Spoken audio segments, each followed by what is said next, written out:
ఇప్పటికీ ఆరాధన చేసే పెద్దలను అడగండి, వెంకటేశ్వర స్వామి వారిని ముట్టుకున్నప్పుడు పసిపిల్లవాడి శరీరం ముట్టుకున్నంత మెత్తగా తగులుతూ ఉంటుంది అని చెప్తారు. అది విగ్రహం కాదు. నకృతం దైవ సంఘైశ్చ నకృతం విశ్వకర్మణ స్వేచ్ఛయా క్రీడతే తత్ర ఇచ్ఛారూపం విరాజిత.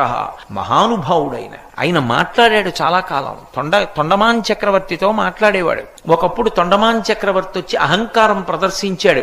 నేను రోజు బంగారు తులసి దళాలతో పూజ చేస్తానన్నాడు. మరునాడు వెళ్ళేటప్పటికి ఆయన కాళ్ల మీద బంగారు తులసి దళాలు లేవు, పక్కకి వెళ్ళిపోయి మట్టి తులసి దళాలు ఉన్నాయి. తెల్లబోయి అడిగాడు, ఇదేమిటి నేను బంగారు తులసి దళాలతో పూజ చేస్తే పక్కకి తోసేసి బంకమట్టి తులసి దళాలు నీ పాదాల మీద ఉన్నాయన్నాడు.